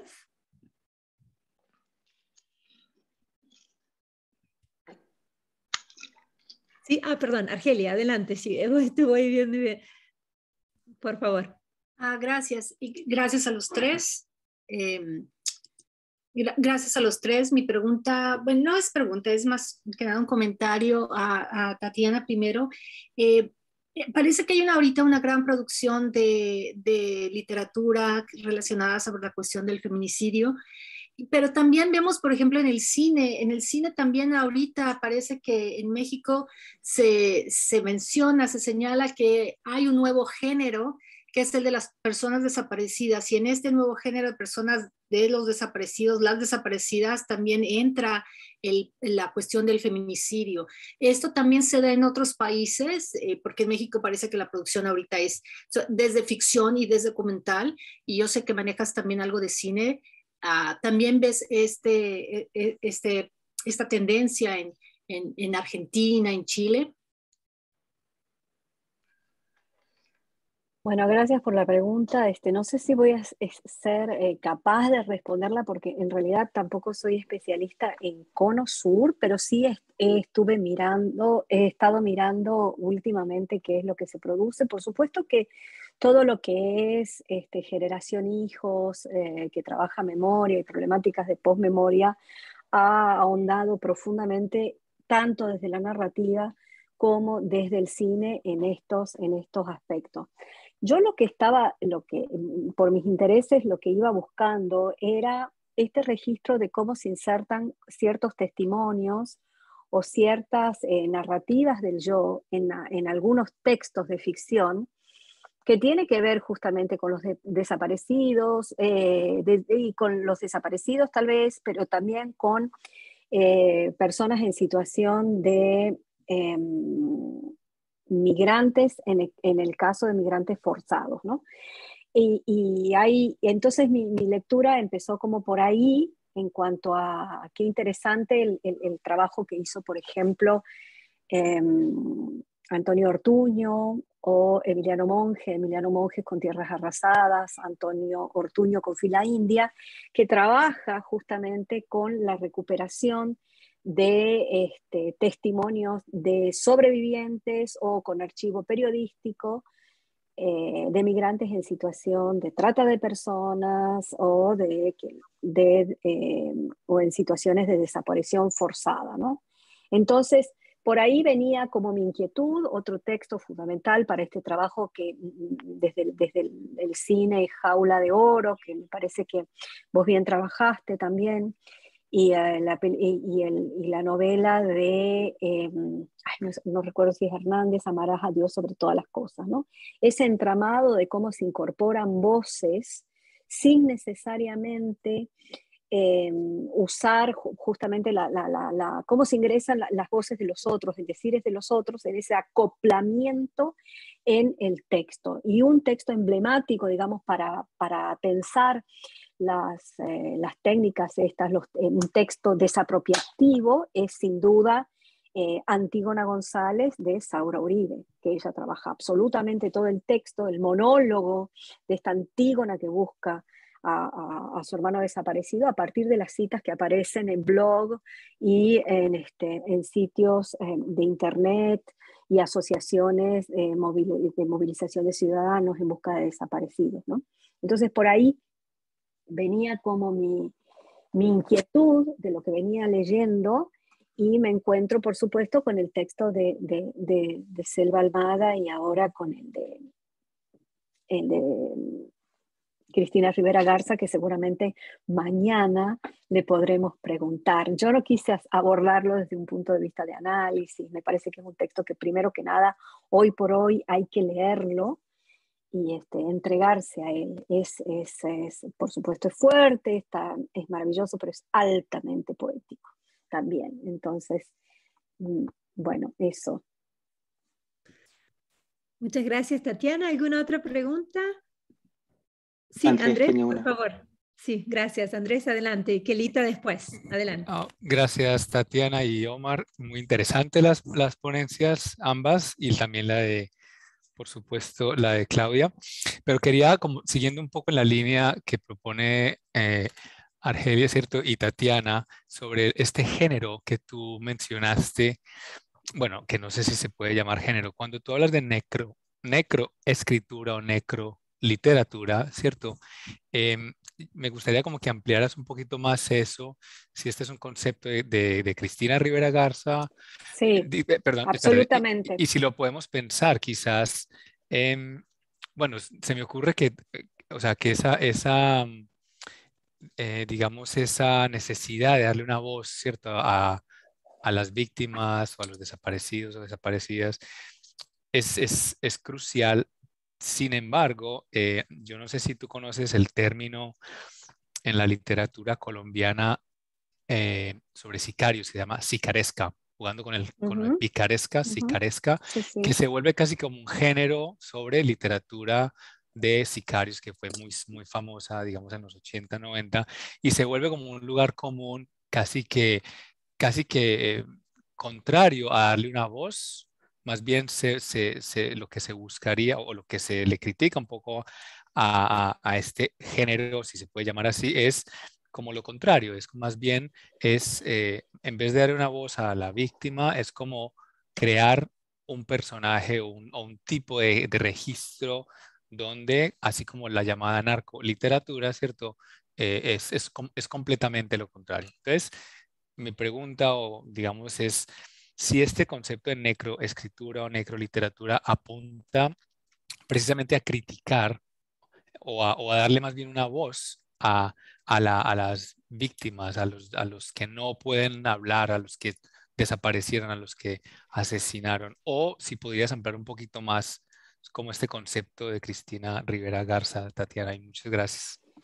Bueno, ella habla de necroescritura, ¿no? Ella habla de necroescritura para el caso muy particular, a partir de la lectura que ella realiza en Los Muertos Indóciles, de necropolítica, ¿no? Justamente, entonces recupera la noción de necropolítica de Achille Mbembe y luego ella vuelve a trabajar esta noción de necroescritura, pero fíjate que no lo utiliza como una etiqueta en el sentido de que para encasillar o para trabajar taxonómicamente algunos textos, sino que lo que quiere trabajar es ver que hay ciertos tipos de textualidades que lo que ponen en evidencia, digamos, es este desplazamiento y este vínculo que existe entre este autor desapropiado y este lector altamente empático, ¿sí? A la hora de aproximarse a la lectura de esta recuperación de testimonios a través del citacionismo, donde no se individualiza, sino que más bien lo que se hace es se colectiviza en algún punto, ¿no?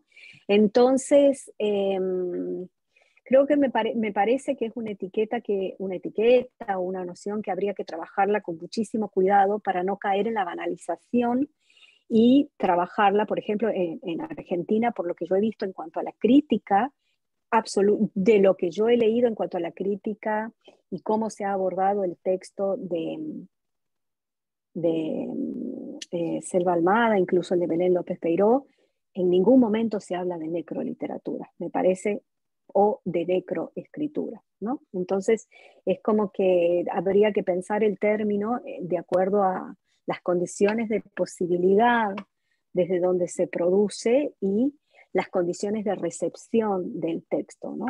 Porque de todas maneras estamos hablando de condiciones en las que no hay, pensando en el cono sur, digamos, no se ha librado una guerra contra el narco, por ejemplo, que ha dejado la desaparición de tantos civiles, ¿no? Entre otras partes de la población. Muchas Yo creo que gracias. mañana, aprovechando que va a estar Cristina Rivera Garza, podríamos aprovechar para preguntar cuáles serían justamente los alcances de esa noción hoy, ¿sí? Hoy, que ya no estamos, digamos, en el momento álgido de la lucha contra el narco. Claro, porque vos hablabas y es una pregunta muy interesante que hay que pensarla más, y es quién asume la propuesta de escritura, ¿no? Que vos mencionabas de Rita Segato, ¿no? Que es un poco lo que tú mostrabas, lo que veíamos ayer con Kelita de la sombra de Orión de Pablo Montoya, que me parece que va como por esa misma línea de darle esa voz, ¿no? De usar esa voz del autor para darle voz a los que han muerto, ¿no? Bueno, mil gracias. Muy bien. Kelita, creo que tenías la mano levantada por ahí, hablando de Kelita. Ah, bueno, ahí está. ¿Listo? Sí, justo ella tenía su mano levantada también. Sí, aquí estoy. Allá. Bien, Es que no bien. podía activar el micrófono, no sé si la cámara me dejan. Bueno, no, felicitar los tres ponentes, maravillosa la mesa. Yo tengo, bueno, dos preguntas, una para Omar, otra para Tatiana. Para dejar respirar a Tatiana primero, voy a hacerle la pregunta a Omar en primer momento. Muy interesante, Omar, tu ponencia. Estaba allí muy conectada porque estás trabajando este tema de las emociones políticas, que es un tema en el cual yo indago y me interesa. No conozco la película que nos mostraba, pero el modo en que abordaste allí este campo de las emociones, especialmente de esas emociones infantiles, para mí es bastante, para mí novedoso. Estaba acordándome un poco allí desde esa mirada, desde esa voz infantil en este film, como recordaba yo la forma, por ejemplo, que Abad Faciolince se adopta para contar este periodo terrible de los finales de los 80, con el exterminio de la UP, donde es asesinado justamente su padre, ¿sí? La mirada así de infantil del niño que recuerda la violencia contra sus padres. Claramente allí lo visual, esta novela de Abad Faciolince, El olvido que seremos, pues recién ha salido también en película, pero bueno, son dos ángulos diferentes, dos visiones que se parecen, pero obviamente diferentes en los modos como se aprovecha esa mirada pueril, infantil, para ir hacia ese pasado de una nación, a ese pasado catastrófico político. Y en ese orden, no sé, yo me estaba preguntando si hay allí como una estrategia, una apuesta estética visual quizás reciente de infantilizar, en el mejor sentido del término, las emociones, ¿sí? Miedo, tristeza, esa angustia, como de modo muy estratégico para entrar a contar como esa parte más cruda de la violencia política. Sería como una manera quizás de, entre comillas, suavizar, atenuar, ¿sí? La entrada al corazón mismo de lo atroz para mostrarlo, para visibilizarlo, para rastrearlo, de construir ese pasado. No sé qué te parece a ti de pronto esto que estaba mirando, me estaba motivando así tu ponencia. Bueno, casualmente María Soledad y yo hemos trabajado bastante esta idea del cine de la infancia en relación a la política. Y creo que es bastante claro que en los últimos 20 y tantos años, especialmente en esta parte, o sea, del siglo XXI, hay un claro, así como había un giro, el giro emotivo del que frecuentemente se oye hablar en círculos académicos, hay también, claro, giro hacia la visión infantil en el cine. Son incontables las películas que se han hecho, no solo en Latinoamérica, sino también en España, que visitan el pasado desde la visión del niño. Y creo que sí, es una estrategia, y creo que es una estrategia porque la visión infantil nunca es una visión infantil, es siempre la visión del adulto. Es decir, el niño no hace la película, el niño actúa en la película, al niño lo dirige un adulto, al niño le da el guión un adulto, ¿no? La cámara la maneja un adulto, es decir, que no es una película hecha por niños, es una película hecha por adultos para trabajar el pasado. Y distintos directores y directoras tienen acercamientos o abordan esta estrategia de manera distinta, pero creo que la tendencia general es utilizar esta perspectiva infantil para purificar el pasado, para darle cierta objetividad al pasado, para decir de cierta manera, por un lado, o sea, creo que hay dos componentes. Por un lado, ese componente, ¿no?, de visitar la historia desde una visión como pura, ingenua, ¿no?, que no está contaminada por la ideología o por la historia personal del autor, en este caso, ¿no?, el director o la directora.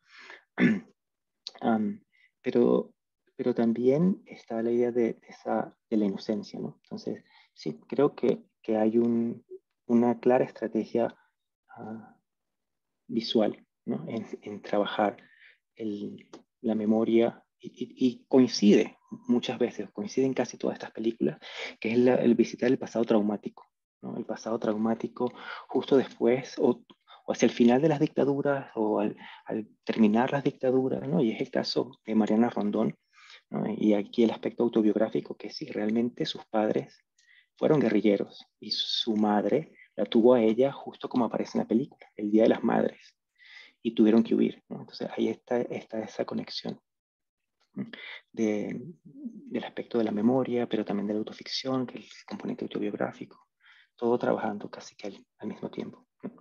No sé si respondí tu pregunta.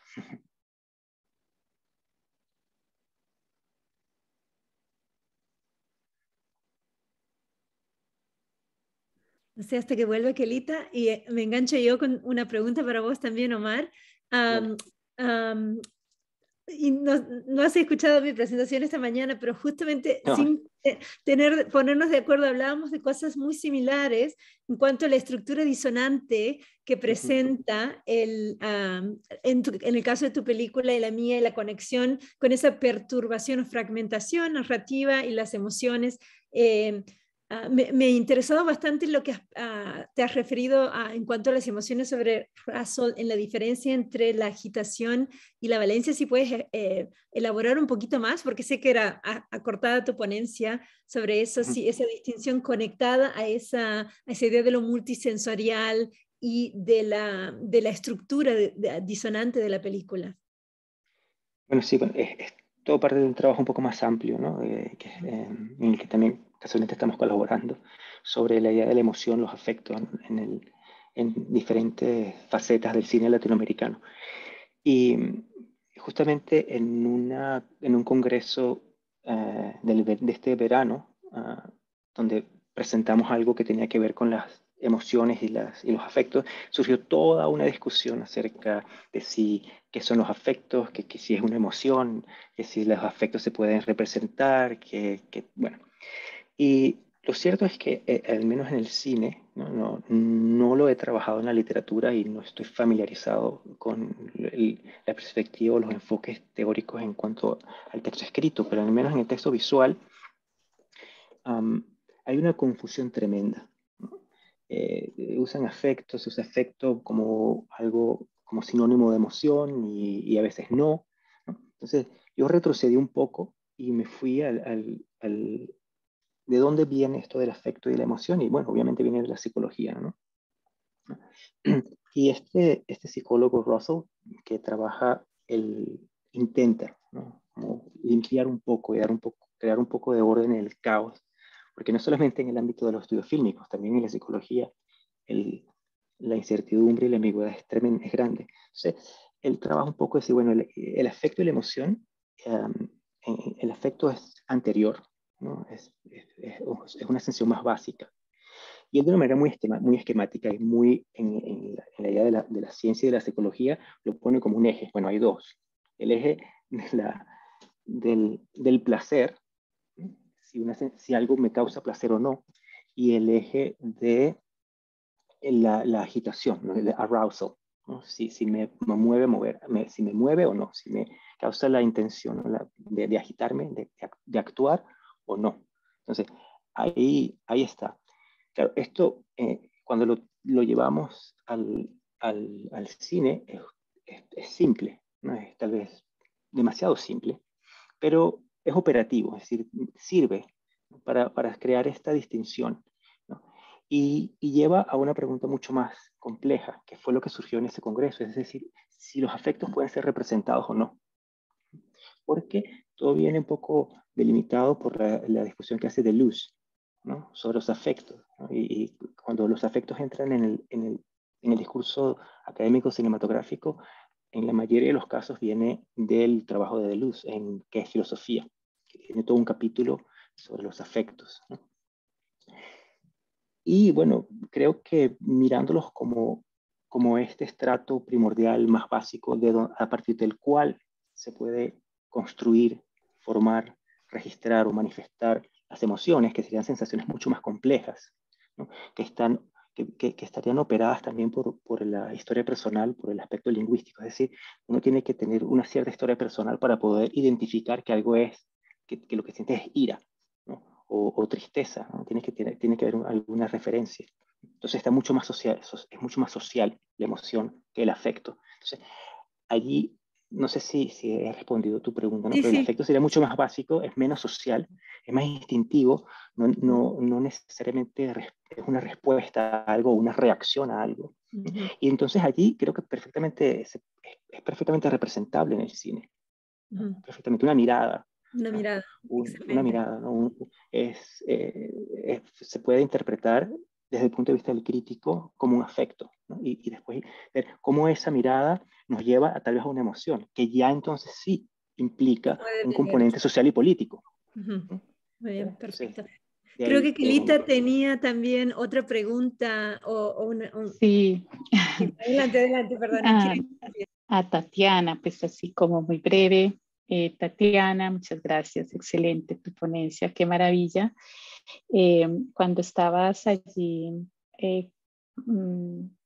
sí, en el desarrollo de tus ideas, yo me preguntaba si este tipo de no ficciones, hablando allí como interrogándome sobre el pacto de lectura, si este tipo de no ficciones que están contadas de cierta manera a modo literario, a modo mismo de ficción por el tratamiento del lenguaje y yo creo que por lo irreal del horror mismo de la temática, de lo que cuentan, tendrían quizás un mayor impacto en el lector o en la lectora que un libro que establece un pacto de lectura netamente autoficcional con este tipo de temas, un tema similar o fronterizo. O sea que el impacto sería mayor en el no pacto de sé si el lectura sería impacto mayor. difiera o ¿tú qué piensas de pronto en eso? Yo creo que tal vez es como muy transparente el tratamiento de los documentos, porque ingresan, en el caso por ejemplo, en el caso del Invencible Verano de Liliana, ingresan exactamente igual las cartas que dejó escritas Liliana, que fue escribiendo a lo largo de su vida, sin ninguna intervención, sí en el ensamblaje, en qué momento aparecen, pero incluso sin ninguna intervención de reacomodar la sintaxis, por ejemplo, ¿no? Y lo mismo sucede con las entrevistas, los testimonios, cómo recuerdan los amigos a Liliana. Cristina Rivera Garza, bueno, se pone en contacto con su pareja, logran contactarse con varios amigos, y ella no interviene en la producción del testimonio, ¿sí?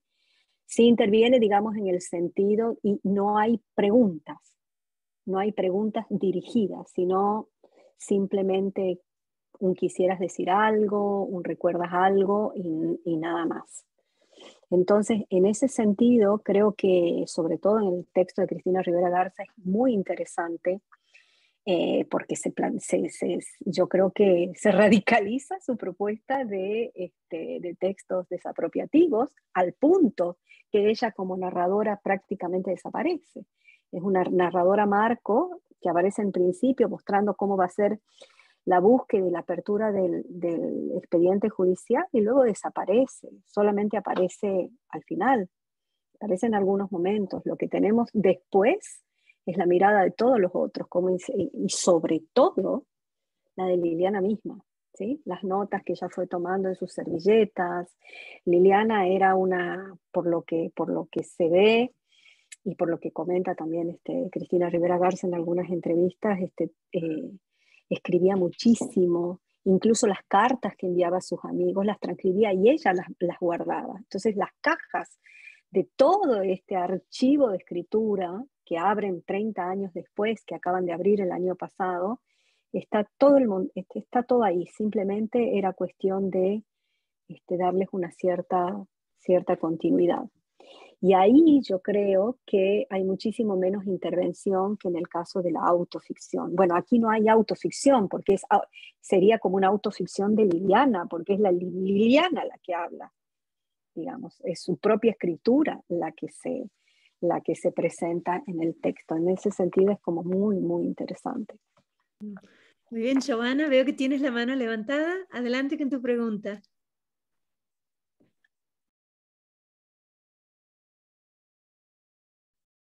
A ver, Giovanna. No te escuchamos todavía, Giovanna.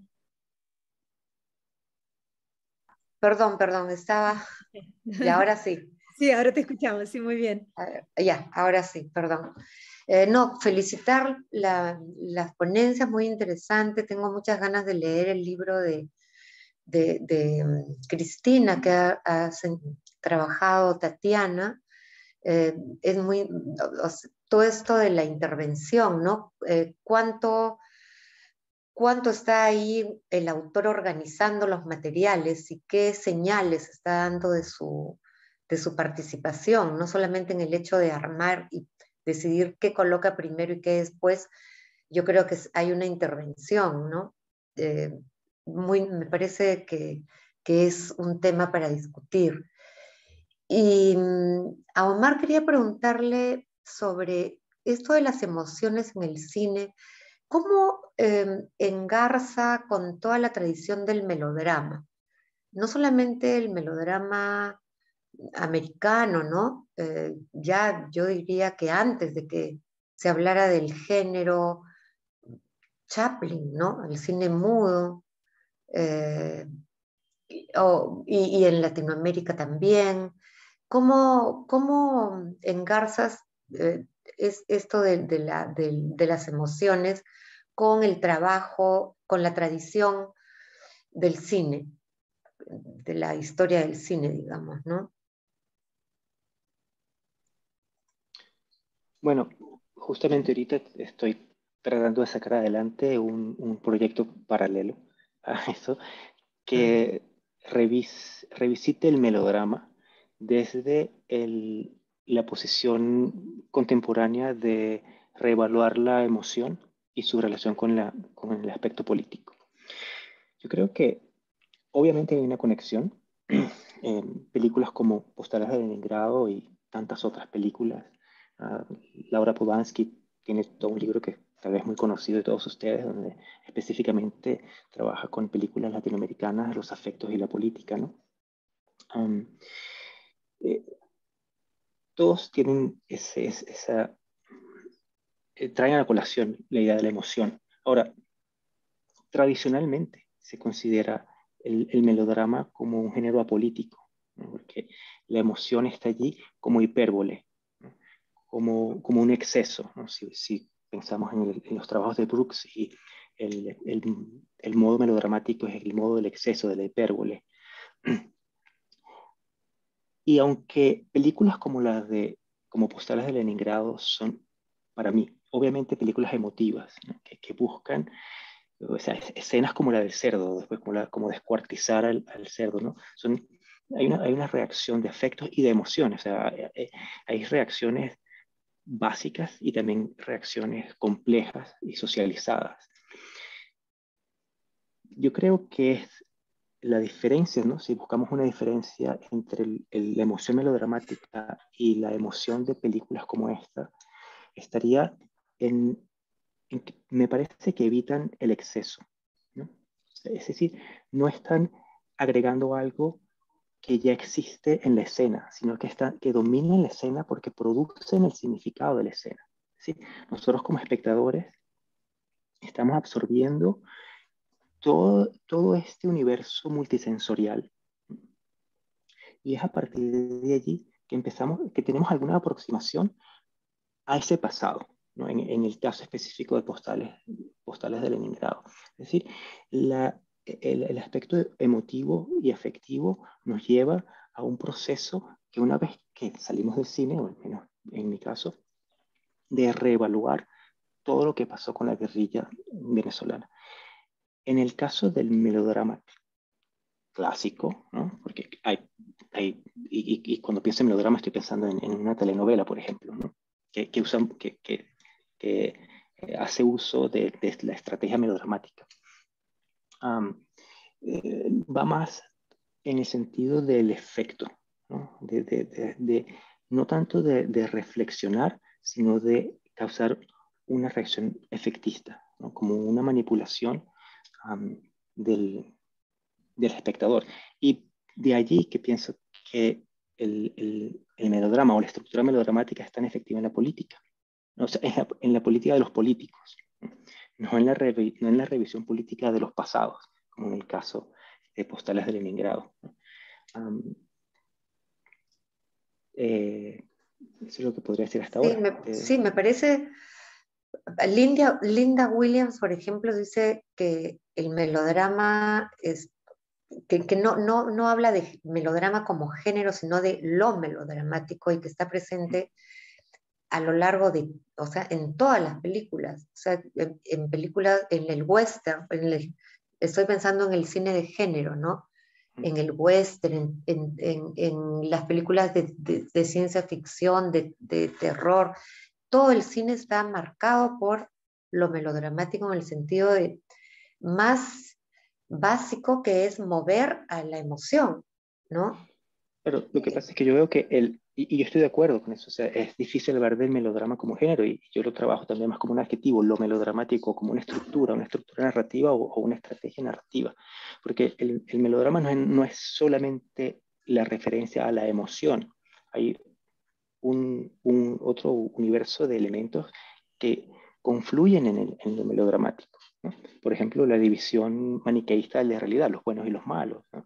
El hecho de el que es malo desde el principio y no hay vuelta atrás, es decir, la muerte melodramática, o el castigo, ¿no? Hay todo un texto también judeocristiano que trabaja la estructura melodramática, es decir, hay un elemento emotivo, pero en la estructura melodramática no es solamente lo emotivo, ¿no? También eso creo que hay que tenerlo en cuenta. Uh-huh. Gracias. Muy bien, excelente. ¿Alguna otra pregunta para...? A mí me gustaría decirle algo, Giovanna. Por supuesto que la selección en sí misma implica un montaje, el criterio de selección en sí implica ya una intervención, ¿no?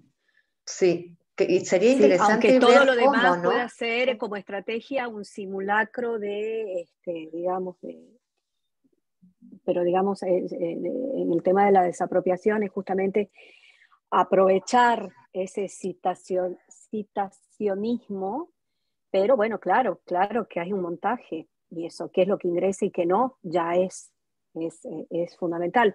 Pero en el caso de la autoficción, digamos, se centra justamente en el autor, en el yo autorial, ¿no? Y acá no, acá lo que se hace es diluir, se diluye colectivamente. Esa sería como me parece pero lo cual no significa que no haya un montaje, eso sí. Sí, bueno, quiero conseguir muy pronto este libro y seguiremos conversando. Sí, y mañana aprovechemos para preguntarle.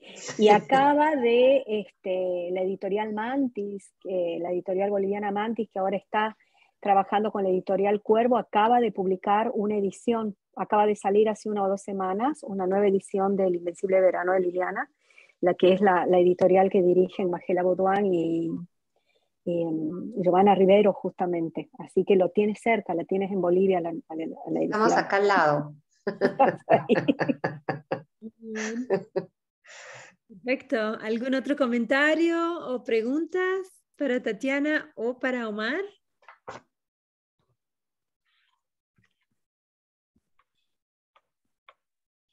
No veo ningún otro comentario en el chat o... perdón, hay un mensaje más aquí. No, muchísimas gracias, Andrés. Gracias. Entonces, si no hay más comentarios o no hay más preguntas, vamos a dar por culminado el 4º panel del día, de la segunda conferencia de las narrativas del show.